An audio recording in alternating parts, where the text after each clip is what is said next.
സൗദിയിലെ 11 സർക്കാർ പൊതുവിദ്യാലയങ്ങളിലെ അധ്യയനം ഈ മാസം 24-ന് ആരംഭിക്കും. മക്ക, മദീന എന്നിവിടങ്ങളിൽ ഈ മാസം 31 മുതലായിരിക്കും അധ്യയന വർഷം ആരംഭിക്കുക.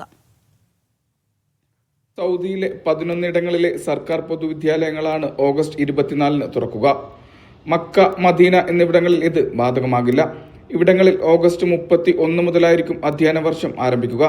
ഇന്നലെ മുതൽ വിദ്യാഭ്യാസ സൂപ്പർവൈസർമാർ, അഡ്മിനിസ്ട്രേറ്റീവ് സ്റ്റാഫ് തുടങ്ങിയവർ പ്രാരംഭ തയ്യാറെടുപ്പുകൾക്കായി സ്കൂളുകളിലെത്തി. ഈ മാസം 17 മുതലായിരിക്കും മക്ക, മദീന എന്നിവിടങ്ങളിലെ പ്രാരംഭ തയ്യാറെടുപ്പുകൾക്കായി അധ്യാപകർ സ്കൂളിലെത്തുക. പുതിയ അധ്യയന വർഷത്തിൽ പ്രൈമറി സ്കൂളുകളിൽ ആഴ്ചയിൽ 33 ക്ലാസുകളായിരിക്കും നൽകുക. ആഴ്ചയിൽ 35 ക്ലാസുകളായിരിക്കും ഇന്റർമീഡിയറ്റ് സ്കൂളുകളിൽ.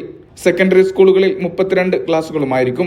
സ്വകാര്യ സ്കൂളുകൾ, അന്താരാഷ്ട്ര സ്കൂളുകൾ തുടങ്ങിയവ സ്വന്തം അക്കാദമിക് കലണ്ടർ പ്രകാരമായിരിക്കും പ്രവർത്തനം. Mishal Cherpulassery, media 1, Riyadh.